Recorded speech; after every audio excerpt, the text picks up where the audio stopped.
3 disturbing true neighbor horror stories. Bob, you absolute legend with 1,000 bits, dude. Father of twins. My 2 kids, Sam and Robbie, are twins. They're 6 years old. A year ago, we were living at our old house, but something happened that led to us moving. It's a long, awful story.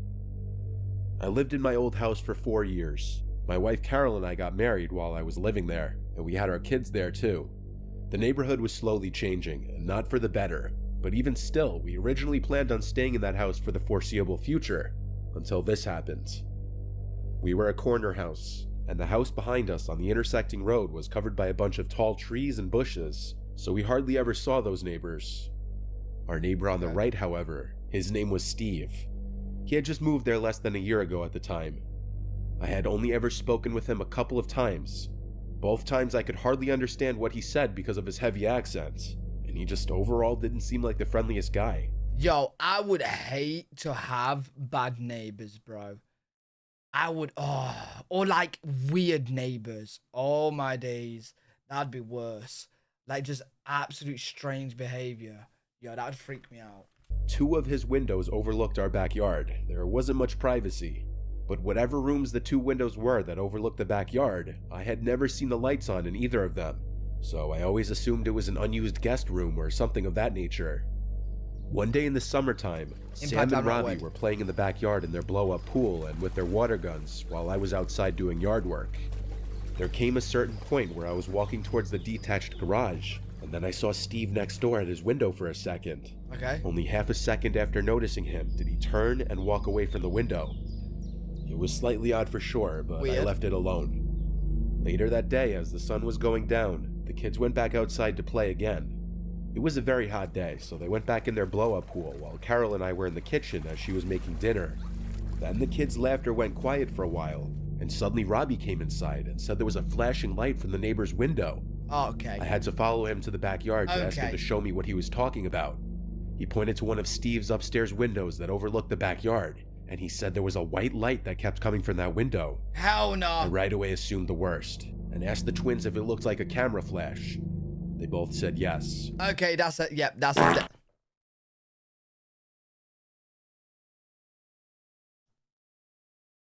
Wow. Really? Just as I was about to say something, dude. Just as I was about to say something, bro. Well, that neighbor will be taking a fart. Will be taking a shit. After I bring my shotgun to him, mate. I told them it's time to dry off and come inside. So I helped them dry themselves, and then brought them in, where I went to tell Carol about this. She right away assumed the worst just like me. She said I should go next door and knock on Steve's door. So yeah, I would, bro, with a shotgun. Yo, Power, appreciate the 5 gifted, bro. I did. But when I did, he never answered the door. His car was even in the driveway, so he had to be home. After a few attempts at knocking and ringing the bell, I gave up and went back to my house. I told Carol he wasn't opening up, which made what the kids said seem even more credible. While we couldn't prove that the white light the kids were seeing was a camera flash, it sure did sound like it, and it was concerning to hear. Some time passed, maybe even weeks, before one night when Carol and I were in the bedroom, we heard our side gate being quietly opened and closed outside. Carol wanted me to go check outside, so I stepped out into the backyard and looked around. I had on all the lights as I searched. I found nothing and nobody, but I noticed the lights in Steve's backyard were on. I went over to look over the fence into his yard, and I nearly jumped out of my skin when he came up to the fence from the other side and asked if I needed something. I asked him if he'd seen or heard anyone sneaking through our yard. He said no. I took this time to also ask him bluntly if he had by chance been watching my kids, as they thought someone was at his window taking pictures of them playing in the pool. His reaction to this was a bit suspicious. Yo, how do you even approach that conversation? You just turn up and you're just like, yo, so have you been taking like photos of my kids? How would you even go about saying it, bro? I would be too angry to even ask the question. Shelly, thank you so much for the gift. He acted overly offended to my asking this, almost yelling at me for such an accusation. Again, without proof, I couldn't, nor did I want to, start issues with a neighbor. I apologized and went back inside. Carol was not happy about this, saying he's full of shit. The next incident didn't happen until another few weeks later. This time it was in the middle of the night when we were asleep. I woke up to Carol shaking me in a panic. I looked around the room confused. Wait, what was that noise? Huh? What was that noise? Lauren, thanks so much for the 5 gifted. What was that noise then? Why did I hear a beep? I woke up to Carol shaking me in a panic. I looked around the room confused at first. But then when I heard the kids screaming from their room, oh no. I exploded from the bed and ran downstairs to the kids' room.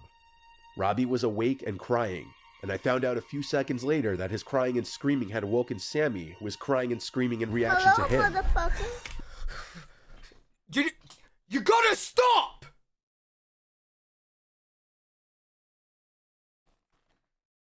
Honestly, I've had enough. I've had enough of these sounds, bro.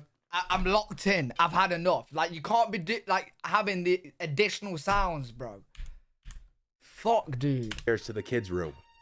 Robbie was awake and crying, and I found out a few seconds later that his crying and screaming had awoken Sammy, who was crying and screaming in reaction to him. Robbie said there was someone outside the window a second ago, and there was a camera flash from the window. I got goosebumps, but I also felt my blood begin to boil. All I could say was, what did he look like? He said he didn't see. I brought the kids up to our room to sleep in the bed with us. With the lights off, I peeked out our bedroom window to look across at Steve's unlit house next door. Good vision. I looked at each window of his house, and I found him. He, just like me, was peeking out one of the upstairs windows, in that same room that overlooks the backyard. I stormed outside next door and rang his doorbell like 15 times. Yeah, he has to go. He never opened his door. I did call the police just to make a report on Steve. That way, if any future reports were made about him from other people, maybe the police department would look into him. I never saw him again. Sometimes I'd sit out front waiting to see him outside, but he'd clearly avoid coming outside when I'd be out there. Because of this, we ended up moving within a month to a new house in a different but nearby town. Hell no. No. You don't move. You make Mr. Steve move, bro. You make him move. You make his life hell. Has proven to be a better place to raise the kids anyway.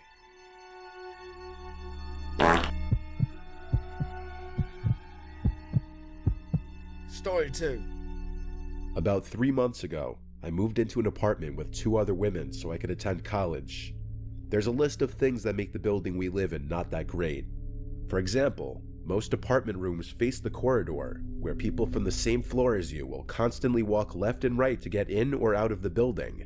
So if you keep your windows open, anyone pacing outside can see into your room.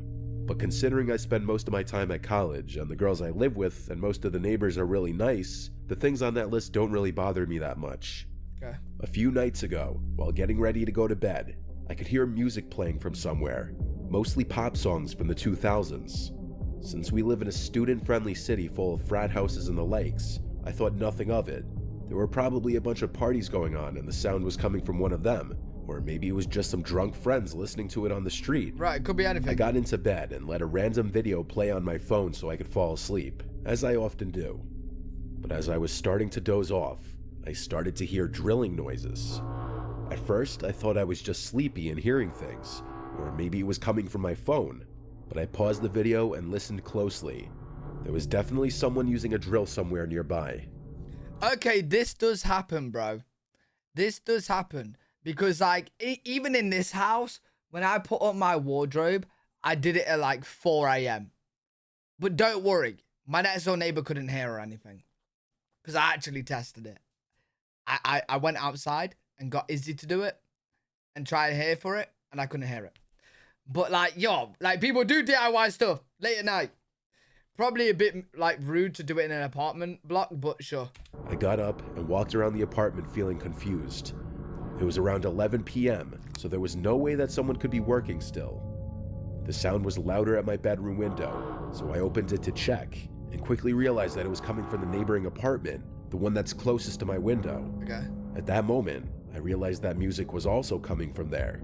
What's going on? No one lives in that specific apartment, so my confusion only grew.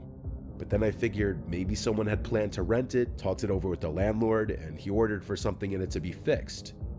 Still, the fact that they were doing it so late into a Thursday felt really strange. I went back to trying to sleep, but they wouldn't stop making noise. I was texting a friend and eventually started complaining about it, sending him audios and even a video directed at the window that all the noise was coming from. He said I should call the police because there was no way it was legal for someone to be doing this, especially in a building full of apartments. I decided against it since I just wanted to get some rest, and it was already past midnight by then. You can't get rest, I forced myself to sleep through the drilling sounds, but a little past 1 in the morning, I woke up again, this time to hammering. Oh, that actually made me Feeling jump. stressed, but not enough to take action just yet. I tried to sleep once more, only to wake up again. This time, I didn't even check what time it was. I was totally fed up. So I just put on a robe and made my way to confront whoever it was. The window to the apartment was open, so I decided to talk to those people from there. Yeah, what are they doing? The window was located above the stairs though, so I would have to go down a few steps to get into view, and I'd look even shorter being seen from there. But that was the last thing on my mind. As soon as I got to the window, I felt most of the courage leave me. In that room, there were 4 men who all seemed to be around their 30s or 40s, and they all stopped whatever they were doing to look at me. Now, only the song coming from the radio could be heard, and somehow it felt chilling to have all those other noises stop so abruptly, because even though that's everything I wanted just seconds earlier, I definitely didn't want to be the one thing these 4 men were focused on. Another thing that bothered me, but I didn't think about it until the next day, was those men's peculiar choice of music. It just felt creepy to realize that middle-aged men were listening to stuff that teenagers or even preteens would be listening to. Anyway, none of them looked shocked to see me. They just had puzzled "what's that" looks. Remembering why I was there in the first place, I said, "Excuse me, it's pretty late and most people here have work early in the morning. If it's not too much to ask, can you guys do this some other time?" Now, mind you, I'm a pretty short and puny 19-year-old who didn't even think to put on something other than a robe. So when 2 of those 40-something-year-old men came to the window and towered over me, looking up and down at my body almost like predators, I froze up and felt the hairs in the back of my neck stand up. They were both sweaty and had their mouths agape, and one of them had a hammer that looked quite heavy in his hand. What are they doing? They started smiling in a sick, twisted way, and I felt a sudden urge to throw up. Extremely unsettled, I started slowly making my way back to my apartment, not taking my eyes off the men, feeling like they might try to grab me when I got to the last step of the stairs and close enough to the window. As soon as I was out of their view, I dashed to my front door, got inside, and locked it. One of the girls who lives with me was out of town that night, and I presumed the other one was asleep, since she hadn't seen my text on our group chat asking them if anyone had moved into that apartment. I got back into my room and didn't hear any tools again. In reality, even the radio seemed to have been turned off. I wasn't really sure how to feel about that because now I wasn't angry, just disgusted and creeped out. I know I should have called the cops by then, but I was just too stressed to deal with that any longer. Checking the time, it was about 2:15 now. I got into bed again, tricking myself into thinking I wasn't scared, just craving some sleep. Eventually, I passed out. I woke up in the middle of the night again. This time it was around 3:30, and I could hear no sounds coming from the apartment. Everything was quiet, and that quickly started to bother me. It was too quiet. I had to have heard or felt something in order to wake up. Oh no. The silence was making me uneasy, and I had a feeling that someone might have been on the other side of my closed window. Oh fuck. I tried not to think about it, but I couldn't get a peaceful sleep after that. The next morning, as I was going out, I went past the same window and noticed that it was closed. It was as if this previous night had never even happened. But I asked the girl who was home with me if she heard anything. She said she had woken up several times during the night, but couldn't get up and do something about it due to sleep paralysis. Either way, that confirmed I wasn't delusional. Those people really were there. But then, how did they have the keys to the building and that apartment? Why did it seem like they didn't want to be seen during the day? What were they thinking of doing to me or maybe any passerby? It's been a week now, and thankfully I haven't seen those men again. Still, I have no idea who they were or what they were doing, and I'm honestly scared to even think about the possibility that they might come back, or still be lurking around somewhere. Yo, they're gonna leave this on a cliffhanger, aren't they, bro? Yo, that's annoying, because that could have been anything, bro. That could have been like, I don't know, maybe a dad and the uncles was like sorting some stuff out in the house. Yeah, it was late at night, but maybe that was the only time they had free. You know what I'm saying? Bro, why the cliffhanger, man? I live in a pretty basic suburban town on Long Island, New York.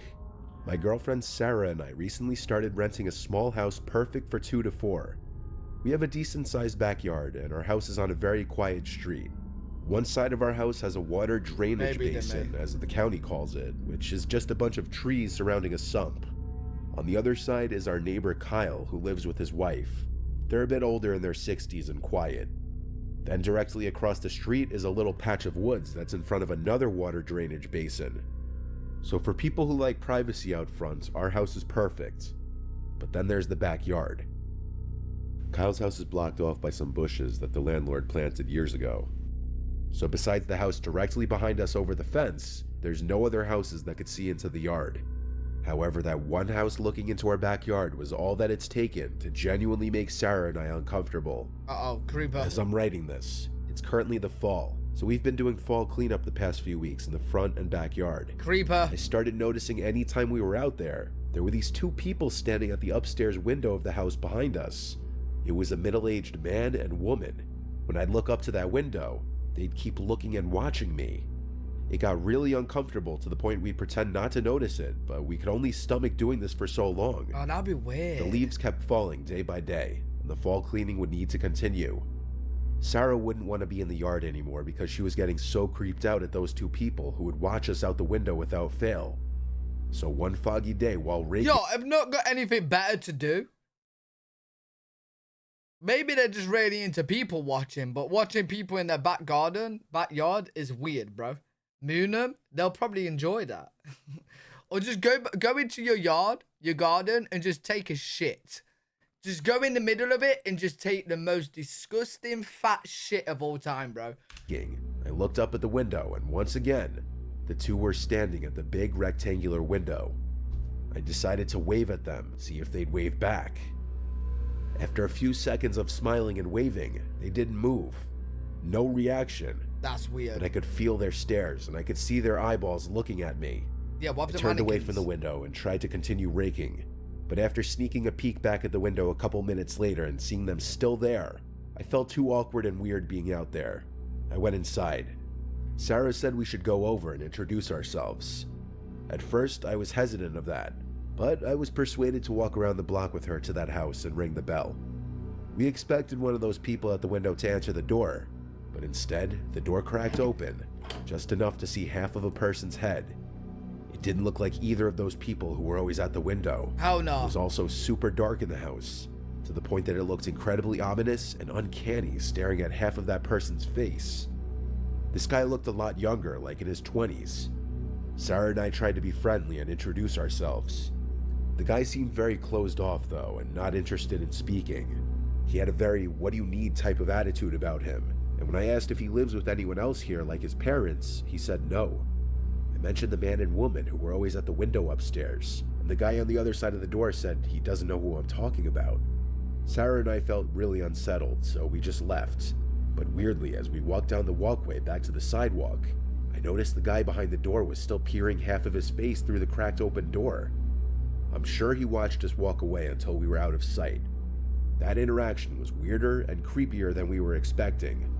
When we got back home, I went upstairs to our room. The upstairs of our house is only our master bedroom and the bathroom. It has 2 windows. One of the windows looks over to that house over the fence, and I looked out the window to see those 2 people looking out the window again. Yo, they have to either be mannequins or cutouts. Like, if they're always there, not moving, they can't be real, bro, surely. And I looked out the window to see those 2 people looking out the window again. And even at this distance, I felt like they were staring right at me. I shut the blinds and went down to tell Sarah. We agreed it was time to plant some arborvitaes to block their window from view. The only problem is it's already the fall, and it's too late to plant any kinds of trees. We have to make it through winter. Wouldn't it take ages to grow? After a few days of not looking outside the bedroom window or going into the backyard, one night we heard a strange knocking sound from downstairs. I told Sarah to wait in bed while I went downstairs, The knocking got louder, and I quickly discovered it wasn't the sound of knocking on one of the doors, but rather on the glass of one of the backyard windows. Oh my The god. blinds of it were of course shut because Fuck we didn't that. want those creepy people looking into our living room at night. I approached it, and yes, it was 100% a fist knocking on the glass. Oh my I god. considered saying, "Who's there?" but I froze and I was too scared. Please tell me you got a gun. Instead, I flicked on the backyard light, and then the knocking stopped. I didn't even want to look out the window or door. I kept the light on, and then went back upstairs to my room, where I told Sarah about the creepy knocking, but I claimed that I chased whoever it was away. I exaggerated in fear of Chase. sounding like a coward. Yo, the thing is though, like, bro, you have to find out who it is. You're gonna have to peek a little bit. You can't just have some random knock, like, on the back window, bro, and not know what it is. I also didn't want her to worry. We both imagined it to have been something to do with that house, though. Nothing has happened since, but I'll have to update throughout the winter. Update. It's been 2 weeks, and we haven't seen those people at the window ever since. But last night, we heard yelling and screaming from that house. I had to open our window, and it became clear there were muffled yells coming from that house. The fact that we heard it through 2 sets of closed windows just goes to show how loud the yelling was. The fuck? And out of nowhere, it just stopped and went quiet. We almost called the police, but ultimately didn't. How would you not? I'll update again if anything else happens, but we're really getting creeped out here now.